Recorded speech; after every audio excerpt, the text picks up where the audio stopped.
आज हम पढ़ेंगे न्यायपालिका के बारे में। तो पिछले क्लास में हमने बताया था कि हमारा जो संविधान है वो शक्ति विभाजित है। शक्ति विभाजित 3 स्तर पे, विधायिका, कार्यपालिका और न्यायपालिका। तीनों को अपनी अपनी शक्ति दी गई है संविधान द्वारा और तीनों एक दूसरे में दखल नहीं दे सकता, लेकिन विशेष परिस्थिति में दखल दे सकते हैं। अब क्या क्या शक्ति इन तीनों को दी गई है? विधायिका को शक्ति दी गई है कि वो कानून बना सकती है संसद में। तो जब कानून संसद से पास हो जाता है तो कार्यपालिका का काम है कि जो कानून विधायिका द्वारा बनाई गई है उसको लागू करवाना। और न्यायपालिका का काम है कि अगर जो कानून बना है वो संविधान के अकॉर्डिंग है कि नहीं। जो भी कानून बनना चाहिए वो संविधान के अकॉर्डिंग बनना चाहिए। अगर संविधान के विरुद्ध बनता है तो न्यायपालिका उसको असंवैधानिक घोषित कर सकती है। तो यहाँ पे आप देख रहे हो कि न्यायपालिका तो वो दखल दे रहा है विधायिका में। तो वही मैंने बताया कि हमारा जो संविधान है वो पूरी तरह शक्ति विभाजित नहीं है, 100% शक्ति विभाजित नहीं है। 90% मतलब एक तरह से शक्ति विभाजित है, लेकिन विशेष परिस्थिति में दखल दे सकते हैं, एक दूसरे में सबको दखल दे सकते हैं। जैसे कि जो विधायिका है वो भी न्यायपालिका में दखल दे सकती है अगर उनको लगे कि जो न्यायाधीश है वो योग्य नहीं है उस पद को संभालने के लिए, क्योंकि न्यायाधीश का पद तो बहुत ऊंचा होता है। अगर उनको ऐसा लगे कि न्यायाधीश अच्छे से काम नहीं कर रही है ना। मान के चले कोई ये न्यायाधीश का दोस्त है, ठीक है, वो उसको सज़ा नहीं दे रहा है, उसने मर्डर कर दिया किसी का, उसको सज़ा ही नहीं दे रहा है, उसको छोड़ दिया, ठीक है ना, कोई रीज़न भी नहीं दिया, कोई मतलब बताया भी नहीं कि हम इसको इसको क्यों छोड़ रहे हैं, अपने मन से काम कर रहा है। तो विशेष परिस्थिति में विधायिका भी न्यायाधीश को हटा सकती है। उसको हम लोग इम्पीचमेंट कहते हैं। वो सब आप आगे पढ़िएगा क्लास 11-12 में, अगर आप आर्ट्स लेते हो। ये सब चैप्टर में आपको दिया नहीं गया है। तो जो वही बताया गया था कि हमारा जो संविधान है वो शक्ति विभाजित है, तीनों को अपनी अपनी शक्ति दी गई है, लेकिन विशेष परिस्थितियाँ में जो न्यायपालिका, विधायिका, कार्यपालिका है वो एक दूसरे में दखल दे सकते हैं। कैसे दखल दे सकते हैं? न्यायपालिका अगर विधायिका द्वारा जो कानून बनाया गया है अगर वो असंवैधानिक है तो उस कानून को अवैध घोषित कर सकता है, ठीक है ना, विशेष परिस्थिति में। ऐसे वो तीनों को एक दूसरे में दखल नहीं दे सकते। तो ये जो चित्र है ये आप देख सकते हो कि ये सर्वोच्च न्यायालय का चित्र है। ये दिल्ली में स्थापित है ना। यहाँ पे अगर आपका मूल अधिकार उल्लंघन होता है, जैसे कि मान के चलिए हमारा एक मूल अधिकार है कि सब बराबर है, ठीक है ना, और आप कुआं से पानी लेने गए और पानी लेने गए तो आपको बोला गया कि आप नीच जात के हो, आप मतलब आपको छूने नहीं दिया पानी, बोला कि नहीं आप कुआं नहीं छू सकते, ऐसे वैसे करके। तो यहाँ पे आपका मूल अधिकार उल्लंघन हुआ है। आप सीधा सर्वोच्च न्यायालय जा सकते हो, है ना, सीधा दिल्ली आके, और एक बार में रिट पिटीशन फाइल करिएगा और एक बार में आपका सुनवाई होगा सर्वोच्च न्यायालय में। लेकिन आपका कोई भी अधिकार, दूसरा कोई अधिकार, आपका जो मूल अधिकार नहीं है, अगर वो उल्लंघन होता है तो आप सीधे सर्वोच्च न्यायालय नहीं जा सकते। एक प्रोसेस होता है। हमारा जो न्यायालय है वो पिरामिड की तरह है। जिला अदालत, फिर उच्च न्यायालय, फिर सर्वोच्च न्यायालय। जिला अदालत में भी 2 प्रकार का अदालत आता है, जैसे कि एक सिविल मामला आ गया, एक क्रिमिनल मामला आ गया। सिविल मामला जो पैसे ये सब रिलेटेड है, आपने किसी को पैसा दिया कि भाई मुझे ये सामान दो, और वो पैसा ले लिया, वो सामान नहीं दे रहा है, तो ये सब सिविल मामले में आएगा। क्रिमिनल मामले में चोरी, डकैती, खून खराबा, ये सब क्रिमिनल मैटर में आएगा। फिर बाद में अदालत जो फैसला सुनाती है, एक के पक्ष में सुनाती है, एक के विरुद्ध में सुनाती है, दोनों के पक्ष में सुना नहीं सकती। तो जिसके विरुद्ध में गया है वो उच्च न्यायालय जा सकता है अगर वो संतुष्ट नहीं है जिला अदालत से। तो जो उच्च न्यायालय है वो क्या करता है कि वो फिर से वापस वो केस पढ़ता है। फिर बाद में केस जब पढ़ता है तो फिर बाद में देखता है कि जो जिला अदालत से अगर कोई गलती हुई है तो उस वो फैसले को बदल सकता है। अगर उसको लगता है कि नहीं एकदम सही फैसला सुनाया गया है जिला अदालत द्वारा, तो उच्च न्यायालय कोई इस फैसले को बदलाव ये सब कुछ नहीं करती है और उसको सही ठहराती है। फिर उच्च न्यायालय जो फैसला सुनाई है, अगर आपको लगता है कि नहीं ये फैसला भी मतलब मैं से संतुष्ट नहीं हूँ, तो आप सर्वोच्च न्यायालय जा सकते हो। सर्वोच्च न्यायालय जाने के बाद जो भी फैसला सर्वोच्च न्यायालय सुनाएगा वो आपको मानना ही पड़ेगा, इसके ऊपर नहीं जा सकते। सर्वोच्च न्यायालय जो उच्च न्यायालय द्वारा फैसला सुनाया गया तो उसको बदलाव कर सकता है या उसको सही ठहरा सकता है, लेकिन जब सर्वोच्च न्यायालय ने अपना फैसला सुना दिया उसके विरुद्ध आप नहीं जा सकते, उसके ऊपर आप नहीं जा सकते। सर्वोच्च न्यायालय का आपको फैसला मानना ही पड़ेगा। तो हम लोग चालू करते हैं। न्यायपालिका का प्रमुख कार्य नागरिकों के अधिकार की रक्षा करना, यह देखना कि विधायिका द्वारा कोई कानून संविधान के विरुद्ध तो नहीं बनाया गया, और कार्यपालिका द्वारा किए जाने वाले कार्य की कानूनी वैधता की जांच करना भी है। तो वही है जो न्यायपालिका है, वो हमारा उसका जो मुख्य काम होता है वो होता है हमारे अधिकारों की रक्षा करना। और ये भी देखते रहता है साथ में कि विधायिका जो कानून बना रही है वो संविधान के अकॉर्डिंग बना रही है। अगर वो संविधान के विरुद्ध चल रहा है तो उसको अवैध घोषित कर सकते हैं। और जो कार्यपालिका जिसमें जो राष्ट्रपति आते हैं, प्रधानमंत्री आते हैं, मंत्रिपरिषद आते हैं, वो सब जो काम कर रहे हैं वो कानूनी तौर पे काम कर रहे हैं, अकानूनी तौर पे काम नहीं कर रहे हैं, है ना। जैसे कि कोई भी कानून पास होता है, वो विधायिका कानून बनाती है, फिर वो कार्यपालिका लागू करती है। कार्यपालिका अपने मन से कभी चाहे कुछ भी नहीं कर सकती है ना। कोई भी कानून बिना विधायिका द्वारा बना दी तो उसको न्यायपालिका अवैध घोषित कर सकती है, ठीक है ना। हमारे संविधान में एक विशिष्ट और स्तरीय न्यायालय व्यवस्था का प्रावधान है। जिले स्तर से लेकर पूरे देश के स्तर पर न्यायपालिका स्थापित है। हर राज्य में एक उच्च न्यायालय होता है। देश में सर्वोच्च न्यायालय है जो भारतीय न्याय व्यवस्था का शिखर है। ये वही बात कर रहे हैं जो मैंने पिरामिड बताया था कि हर जिले स्तर पे एक अदालत रहता है, फिर राज्य स्तर पे एक उच्च न्यायालय होता है जो कि एक ही रहता है। जैसे कि आपका छत्तीसगढ़ है, छत्तीसगढ़ में उच्च न्यायालय किधर है? बिलासपुर में। उसके अलावा आपको छत्तीसगढ़ में और कोई उच्च न्यायालय नहीं मिलेगा। और देश में सर्वोच्च न्यायालय एक ही है जो कि दिल्ली में है, सुप्रीम कोर्ट। इसके अलावा पूरे देश भर में और कई सुप्रीम कोर्ट नहीं है और कई उच्च सर्वोच्च न्यायालय नहीं है ना। वो एक तरह से शिखर है। जैसे पिरामिड में एक शिखर रहता है ना, पॉइंट, वैसे ही सर्वोच्च न्यायालय एक शिखर है न्याय व्यवस्था का। हर समाज में व्यक्तियों के बीच, समूह के बीच और व्यक्ति तथा सरकार के बीच विवाद उठते हैं। अब आप अदालत किस लिए जाते हैं? आपका कोई विवाद है, कोई आपका विवाद ये है कि जैसे कि आपका अधिकार उल्लंघन हुआ है, इसलिए ना एक पार्टी उल्लंघन करता है, दूसरा पार्टी का अधिकार उल्लंघन होता है तो वो कोर्ट जाता है कि भाई इसने ऐसे किया वैसे किया। तो सिर्फ आदमियों के बीच में नहीं होता है, अगर राज्य भी करता है, राज्य ने कोई ऐसा कार्य किया, जैसे राज्य ने मान के चलिए एक तरफ से ये मान के चलिए पुलिस है, पुलिस ने आपको गिरफ्तार कर लिया, पुलिस ने गिरफ्तार कर लिया बिना कोई कारण की वजह से, ठीक है, और आपको जेल में रखा हुआ है, 1 महीने से ऐसे रखा हुआ है, कोई कारण नहीं बता रहा है।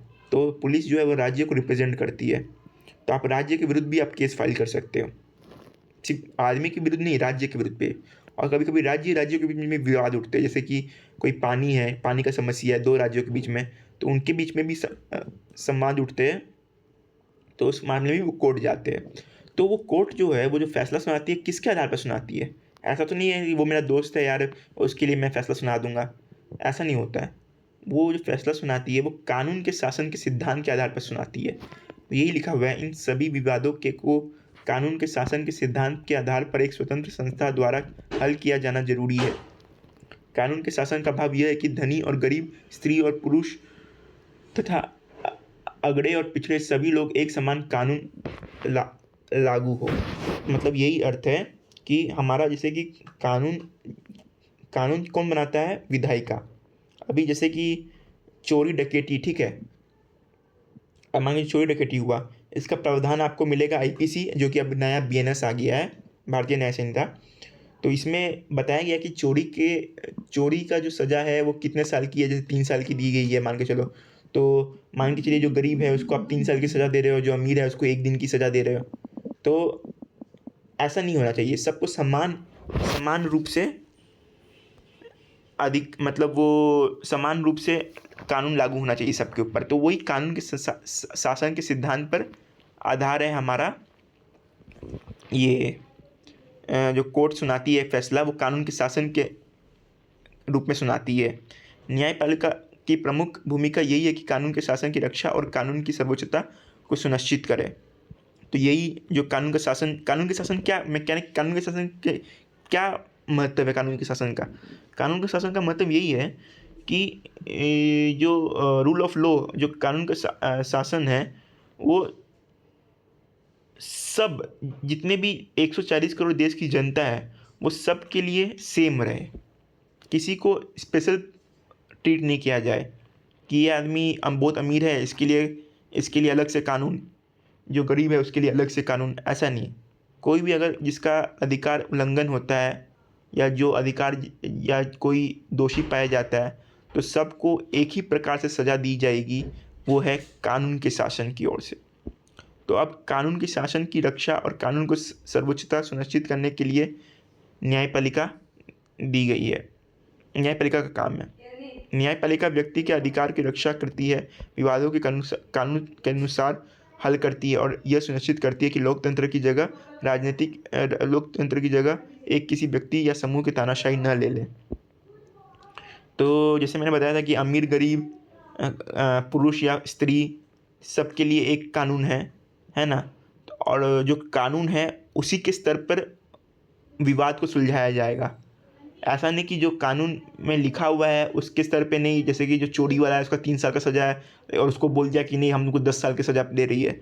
जो कानून में लिखा हुआ है, कानून आपस अलग अलग कानून लिखा रहता है, जैसे आईपीसी, इंडियन पिनल कोड, और फिर बाद में ये इंडियन कॉन्ट्रैक्ट एक्ट, कि अगर ये व्यक्ति ने कि पार्टनरशिप है, इसने ऐसा स्टोरी किया, ऐसे किया, तो उसको कितने साल की सज़ा है, क्या है, ये सब कानून में दिया गया हुआ है। तो कानून के अकॉर्डिंग ही चलना है न्यायपालिका को, अपने मन से नहीं चल सकती। कानून कौन बनाता है? विधायिका।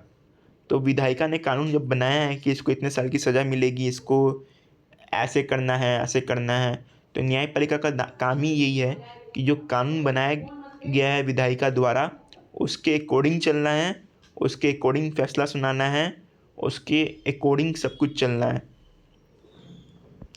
तो यही बताया गया कि अगर मान के चलिए कानून का शासन नहीं होता और किसी एक को पावर दे दिया गया रहता, तो वो तो यही करता ना, भाई तुम मेरे दोस्त हो, तुमको कोई सज़ा नहीं है, तुमको जो करना है करो। इसलिए कानून का शासन बहुत ज़रूरी होता है, इससे वो तानाशाही नहीं चलने दे। अगर कानून का शासन ही नहीं होगा तो हमारा देश नॉर्थ कोरिया बन जाएगा, जो किम जोंग उन है, सुने ही होंगे आप इसके बारे में। इसके लिए ज़रूरी है कि न्यायपालिका किसी भी राजनीतिक दबाव से मुक्त हो। यह न्यायाधीशों की नियुक्ति, कार्यकाल या आदि संबंधी प्रावधानों में देखा जा सकता है। तो न्यायपालिका जैसे कि वो एकदम इंडिपेंडेंट है, वो किसी के और दबाव में काम नहीं करती है।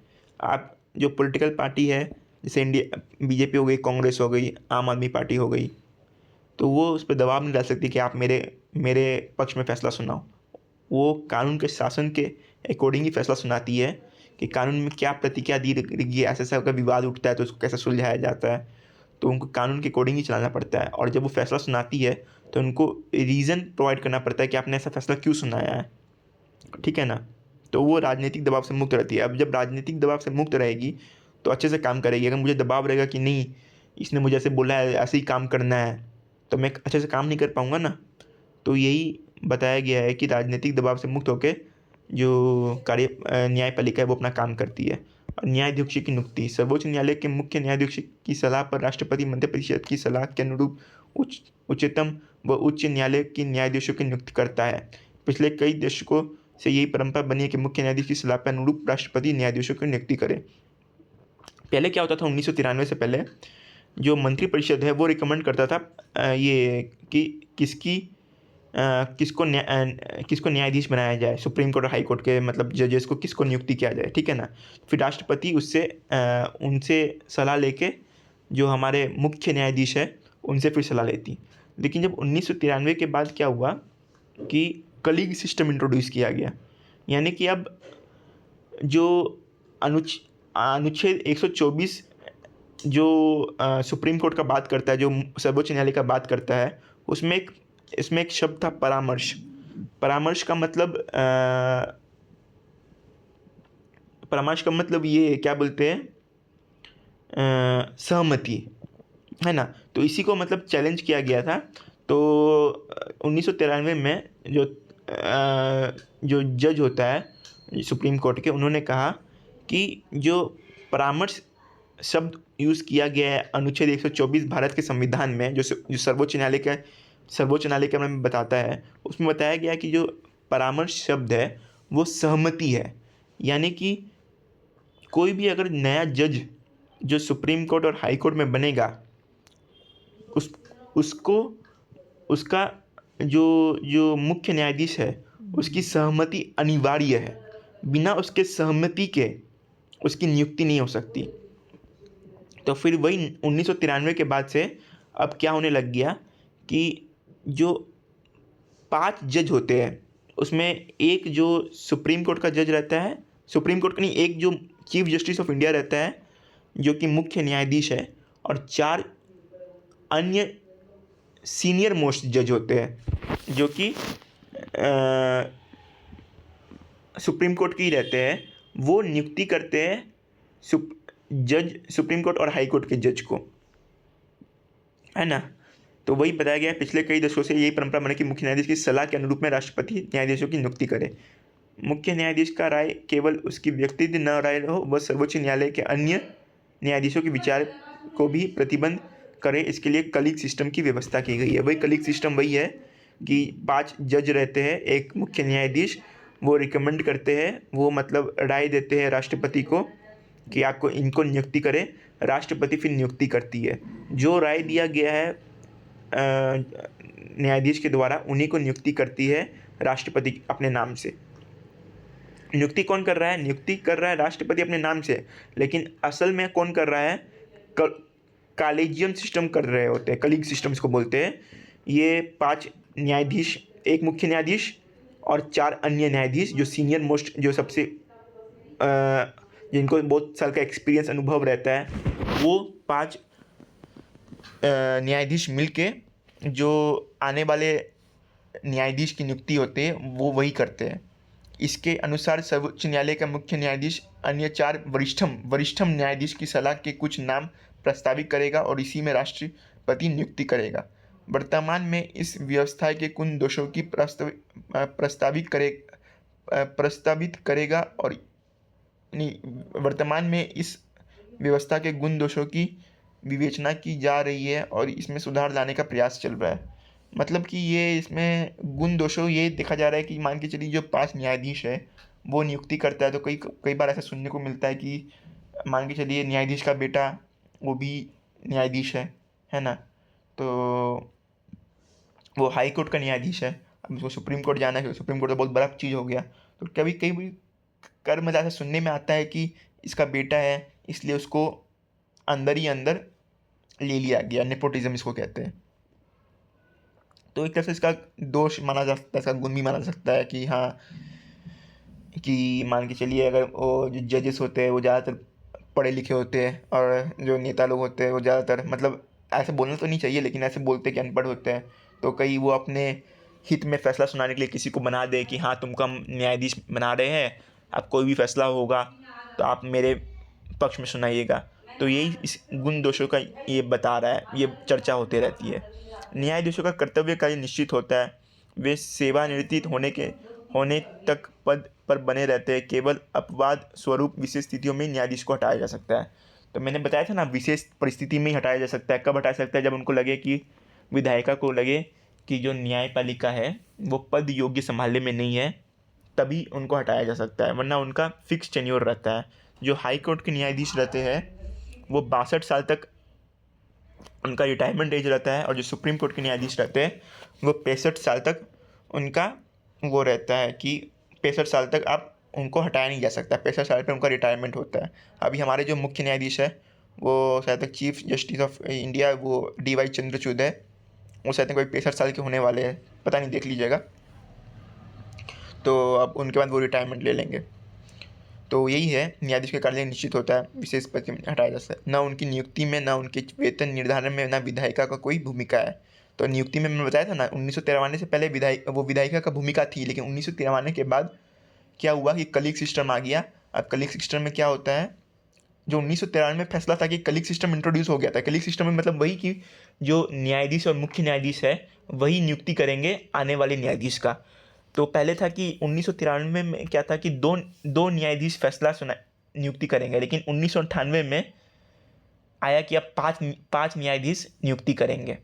तो 1993 के बाद समझे ये देखा जा सकता है कि उस विधायिका से ये पावर छीन लिया गया और न्यायाधीश को ही पावर दे दिया गया कि अब कौन नियुक्ति करेगा उसका, क्या बोलते हैं, आने वाले न्यायाधीश का। लेकिन जो भी नियुक्ति होगा वो राष्ट्रपति के नाम से होगा। राष्ट्रपति नियुक्ति करती है, लेकिन जो नाम रिकमेंड करते हैं वो न्यायाधीश रिकमेंड नाम देते हैं। न्यायाधीश 5 न्यायाधीश होते हैं, वो राष्ट्रपति को नाम देते हैं कि आपको इनको नियुक्ति करना है, और उनकी सहमति से ही, मतलब राष्ट्रपति जो है वो 5 जो न्यायाधीश है उनकी सहमति से ही राष्ट्रपति नियुक्ति करता है जो आने वाले न्यायाधीश है। और उनकी जो सैलरी ये सब है, उनको ऐसा नहीं कर सकती है विधायिका कि ना उनको इनकी जो सैलरी है रोक दी या सैलरी ही नहीं दी, है ना। विधायिका में इसकी कोई भूमिका नहीं रहती है। इस कारण न्यायाधीश दलगत राजनीति व अन्य दबावों से मुक्त होकर अपना काम कर सकते हैं, है ना। अब ये सब अब अगर मान के चलिए क्या बोलते हैं, ये जो विधायिका है, अगर इसके पास पावर रहता कि हाँ ये नियुक्ति करेगा, तो अगर मान के चलो नियुक्ति इसने कर दिया, ठीक है।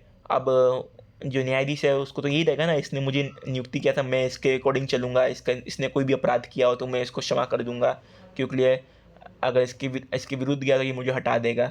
इसलिए ऐसा ऐसा सिस्टम बनाया गया है, सब सोच समझ के बनाया गया है कि इनके विरुद्ध नहीं हो, क्या बोलते हैं कि जो न्यायपालिका जो है वो मतलब फ्री माइंड से काम करे।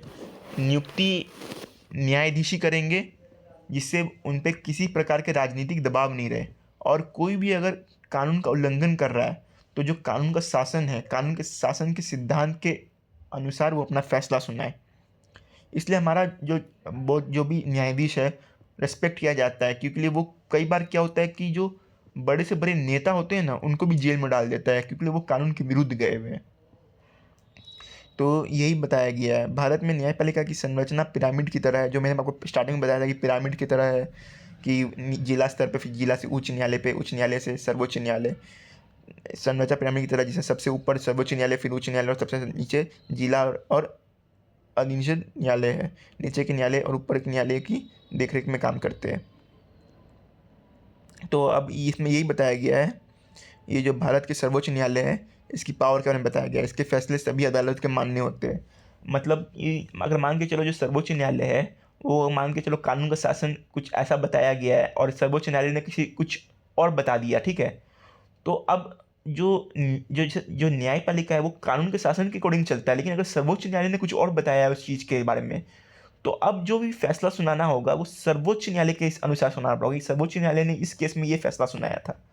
तो अब जो नीचे से नीचे अदालत है, जिला अदालत है, उसको सर्वोच्च न्यायालय के अनुसार चलना पड़ेगा। पहले का प्रावधान सब गया भाड़ में। अब जो सर्वोच्च न्यायालय है उसका फैसला सुनाना पड़ेगा। जो मान के चले इसने जैसे चोरी किया और ऐसे बोला कि ऐसा ऐसा चोरी पे ऐसा सजा है, ठीक है, और कानून के शासन में कुछ और बताया गया था, तो कानून फिर बाद में ऐसे तो जो सर्वोच्च न्यायालय है उसको कानून के शासन के अकॉर्डिंग चलना है, लेकिन कानून में कुछ कुछ ऐसा वर्ड रहते हैं, वो उसको इंटरप्रेट करता है, मतलब कि उसको समझता है कि जो विधायिका ने कानून बनाया है वो उसके अनुसार जो कानून बनाया है इसका ये कहने का मतलब है, ठीक है ना। तो फिर अगर मान के चलो जो सर्वोच्च न्यायालय है उस जो केस है उसका ये डिसीजन देते कि ऐसे में ऐसे होना चाहिए, तो मान के चलो अब जो दूसरा केस आने वाला है, मान के चलिए कोई केस 1990 में डिसाइड है कि सुप्रीम कोर्ट ने ऐसा कहा था कि इसमें ऐसे होना चाहिए। अब वो 2024 में अब केस आ रहा है कि सेम फैक्ट है, मतलब ऐसे ऐसे हुआ था, सेम ही मतलब केस है, बस दूसरा पार्टी का नाम दूसरा कुछ है।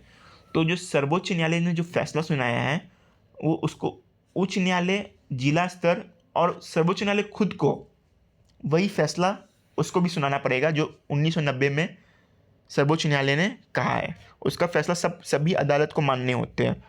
यह उच्च न्यायालय के न्यायाधीशों को तबादला कर सकता है। उच्च न्यायालय जैसे कि आपको छत्तीसगढ़ का जो न्यायाधीश है, मुख्य न्यायाधीश है, उनका वो तबादला कर सकता है। इस राज्य से दूसरे जैसे गुजरात में रहता हो तो गुजरात के न्यायाधीश को वो तबादला कर सकता है। यह किसी अदालत का मुकदमा अपने पास मंगवा सकता है। यानी कि हमारा जो सर्वोच्च न्यायालय है, एक प्रोसेस के थ्रू जाना पड़ता है ना, कि जो पहले जिला अदालत, फिर बाद में जिला से उच्च क्या बोलते हैं, उच्च न्यायालय, फिर उच्च न्यायालय से सर्वोच्च न्यायालय। अगर मान के चलो कोई उच्च न्यायालय में फैसला चल रहा है, ठीक है, मतलब वो अभी क्योंकि फैसला आने में 2-3 साल लग जाते हैं, बहुत साल भर लग जाते हैं। तो अगर उसको लगता है सर्वोच्च न्यायालय को कि ये मामला बहुत गंभीर है, इसको हम ही सुलझाएंगे, तो वो सीधा जो उच्च न्यायालय से फैसला लेके अपने पास पहुंचा सकता है, या किसी एक उच्च न्यायालय में चल रहे मुकदमे को दूसरे उच्च न्यायालय में भिजवा सकता है। अगर उसको लगे कि जैसे छत्तीसगढ़ का जिस कोई मामला है चल रहा है, ठीक है, अब उसको लगे कि जो न्यायाधीश है, मतलब उनको लगे कि मतलब इस यहाँ पे मामला चलाना सही नहीं रहेगा और वो कानून के शासन के अकॉर्डिंग नहीं चलेगा, तो वो छत्तीसगढ़ का मामला किसी और मध्य प्रदेश में भेज सकता है। ये भी एक तरह से सर्वोच्च न्यायालय का पावर दिया गया है। और ये उच्च न्यायालय निचली अदालत के फैसलों पर की गई अपील को सुनवाई कर सकता है। मतलब कि वही अपील का मतलब क्या हुआ, अपील का मतलब ये हुआ कि जो विरुद्ध में फैसला आया है जिसके, उसको लगता है कि नहीं ये मैं इससे संतुष्ट नहीं हूँ, उसको अपील कहते हैं। फिर वो जब उच्च उच्च न्यायालय में जाता है तो अपील के माध्यम से जाता है।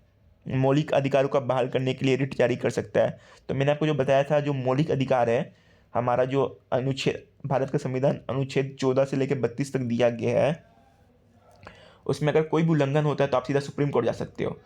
सुप्रीम कोर्ट भी जा सकते हो और हाई कोर्ट भी जा सकते हो।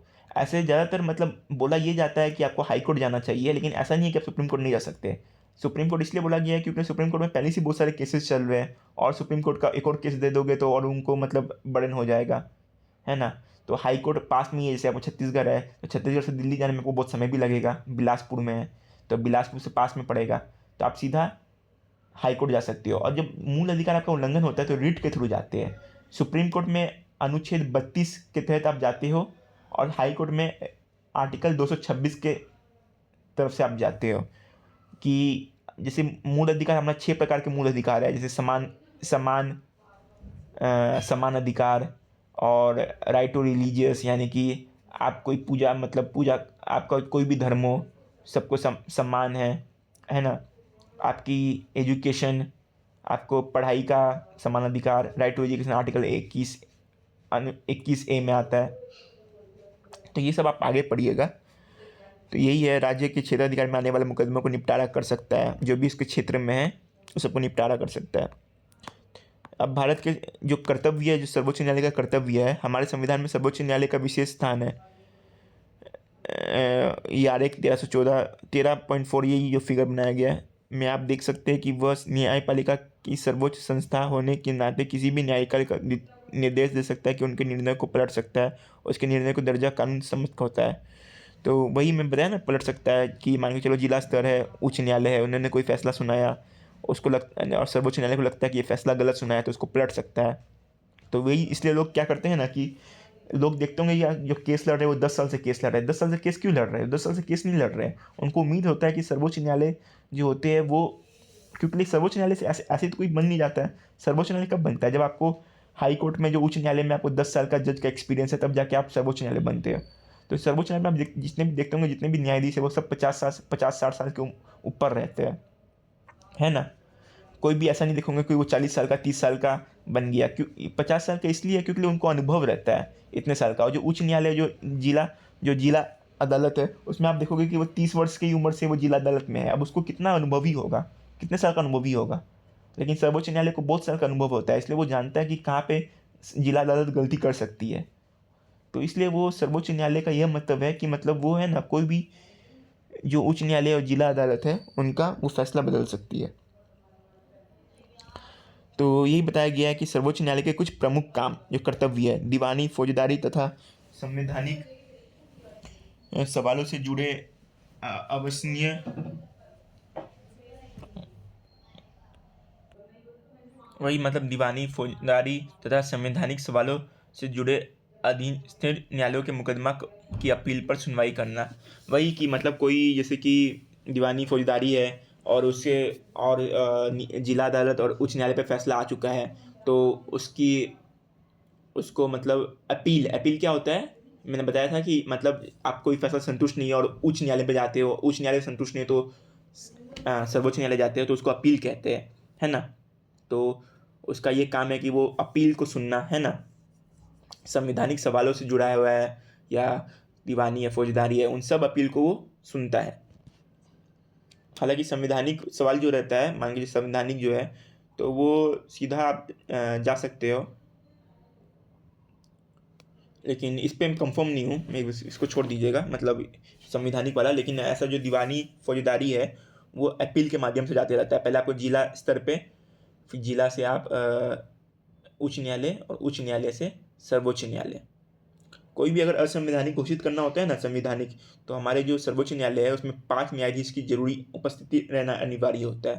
पाँच पाँच न्यायाधीश की अनिवार्य उसमें संवैधानिक सवालों पे, कि वो अगर वो असंवैधानिक है कि संवैधानिक है। बाकी बाकी सब में कोई उतना ज़रूरी नहीं रहता है 5 जज का। दीवानी, फौजदारी में 2 जज से भी काम चल जाता है।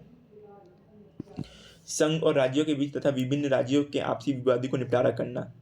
अगर मान के चलिए कोई दो राज्य है, उनके बीच में कोई डिस्प्यूट है, जैसे कि कोई विवाद चल रहा है, जैसे कि मैंने आपको बताया था कि ये दो राज्य है, ठीक है, कुछ पानी का समस्या है, ठीक है ना, कोई नदी बह रही है और एक राज्य ने नदी रोक लिया, दूसरे पानी में नदी बहने नहीं दिया गया, तो अब दो राज्य के बीच में विवाद है, तो किधर जाएगा मामला? दो राज्य के बीच में अगर विवाद है तो वो सीधा मामला जाएगा सर्वोच्च न्यायालय में, क्योंकि मान के चलो राज्य में मामला जाता है तो राज्य तो अपने ही पक्ष में सुनवाई देगा, तो वो उसका काम है कि वो सर्वोच्च न्यायालय में जाए मामला।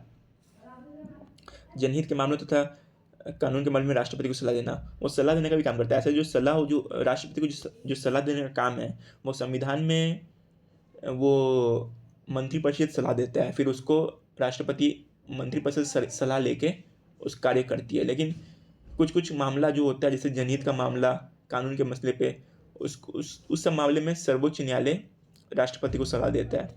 व्यक्ति के मौलिक अधिकारों की रक्षा के लिए याचिका सुनकर आदेश जारी करना। मैंने आपको ये पहली 2 बार बता दिया है कि मौलिक अधिकार जो होता है उसकी रक्षा करना सबसे अधिक महत्व, वो जो सबसे अधिक कार्य जो सबसे जो ज़्यादा महत्व होता है, वो सर्वोच्च न्यायालय का काम होता ही है ना।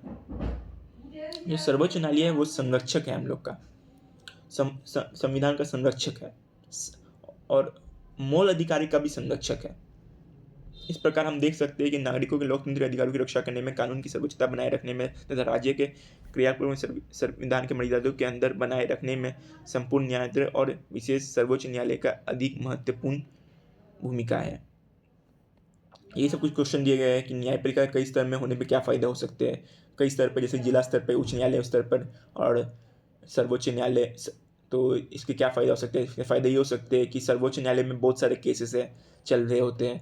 आप सर्वोच्च न्यायालय में अगर मान के चलिए एक ही सर्वोच्च न्यायालय रहता और बाकी सब न्यायालय नहीं रहता, तो आपका जो भी फैसला है उसमें बहुत सारे, क्योंकि लाखों केसेस पेंडिंग है, अब आपका नंबर कब आएगा? तो इसलिए जिले स्तर पर क्या होता है कि जल्दी काम हो जाता है, जितना उच्च न्यायालय और सर्वोच्च न्यायालय में टाइम लगता है। तो इसके ये फ़ायदे हो सकते हैं कि जल्दी सुनवाई हो जाता है। और अगर आप दूसरा फ़ायदा ये हो सकता है कि अगर आप एक न्यायपालिका से संतुष्ट नहीं है तो आप उच्च न्यायपालिका जा सकते हो। तो आप 3 उच्च पालिका से भी संतुष्ट नहीं हो तो आप सर्वोच्च न्यायपालिका जा सकते हो गए ना फ़ायदे, 2 फ़ायदे। विधायिका और कार्यपालिका के प्रभाव न्यायपालिका के स्वतंत्र रखना क्यों आवश्यक है? तो स्वतंत्र रखना मैंने बताया था ना कि अब विधायिका और कार्यपालिका अगर उन पर प्रभाव डालेगी कि भाई तुमको मेरे ऊपर फैसला सुनाना है, मैंने तुमको नियुक्ति किया है, तुमको मेरे ऊपर फैसला सुनाना है, तो वो अच्छे से काम नहीं कर पाएगी। और फिर बाद में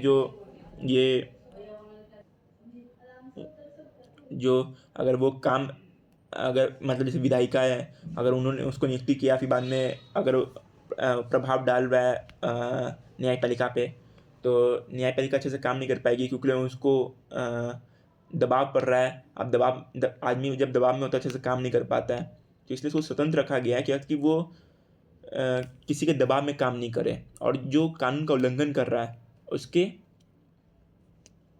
उसको दोषी ठहराए और हम लोग के जो जनता का अधिकार है उसका रक्षा करे। न्यायाधीशों की नियुक्ति में मंत्रिपरिषद तथा विधायकों की भूमिका किस तरह सीमित रखा गया है? ये तो वही बात हो गई कि किस तरह सीमित रखा गया है कि वो जो न्यायाधीशों की नियुक्ति है वो कॉलेजियम सिस्टम द्वारा, कलीग सिस्टम द्वारा नियुक्ति होती है, जिसमें एक मुख्य न्यायाधीश सुप्रीम कोर्ट के और 4 अन्य वो सबसे सीनियर मोस्ट एज वाले नियुक्ति करते हैं। न्यायाधीशों की नियुक्ति में कोई एक व्यक्ति हावी नहीं हो सकता, इसके लिए क्या परंपरा बनाई गई है? वही ना, अगर एक व्यक्ति हावी हो गया तो फिर वो तानाशाह हो जाएगा ना। न्यायाधीश की नियुक्ति में कोई एक व्यक्ति हावी नहीं हो सकता, इसके लिए क्या परंपरा बनाई गई है?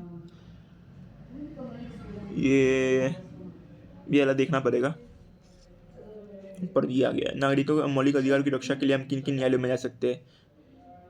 मौलिक अधिकारों की रक्षा के लिए आप सीधा सुप्रीम कोर्ट, जो सर्वोच्च न्यायालय है, उसमें जा सकते हैं, और ये अन्य क्या बोलते हैं जो उच्च न्यायालय है उसमें जा सकते हो। ये सब आप क्वेश्चन है, और जो इम्पोर्टेंट क्वेश्चन जो एग्ज़ाम के लिए है वो आप देख सकते हो। इसमें सर्वोच्च न्यायालय की शक्तियाँ एवं कर्तव्यों का वर्णन कीजिए। पहले जो सर्वोच्च न्यायालय है उसको आप डिफाइन कर दीजिए, सर्वोच्च न्यायालय क्या होता है।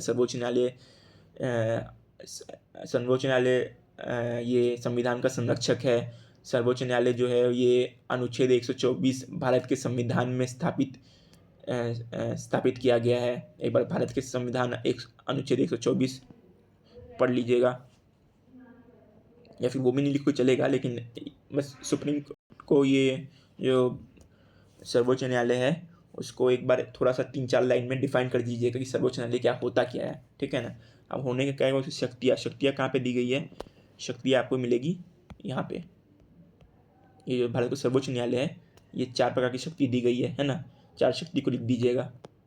फिर ये जो कर्तव्य का वर्णन किए, फिर 4 ये जो कर्तव्य दिया गया है ये लिख दीजिएगा। ये कुल मिला के 2-3 पेज, 3-4 पेज, 2-3 पेज में हो जाएगा आपका। 2-3 पेज में आंसर लिख दीजिएगा। फिर लास्ट में कंक्लूजन लिख दीजिएगा कि सर्वोच्च न्यायालय है इसलिए, मतलब ये क्या बोलते हैं, सर्वोच्च न्यायालय जो है वो क्यों दिया गया, मतलब किस लिए हमारे लिए ज़रूरी है, और उससे हमें क्या क्या लाभ हो सकते हैं। मतलब 3-4 लाइन में कंक्लूजन मतलब जो समाप्त करने के लिए, ताकि आपका एक आंसर अच्छा हो जाए। यही था। बाकी आप लोग कमेंट कीजिएगा आपको कैसा लगा पढ़ाने में। मैं स्टूडेंट ही हूँ वैसे।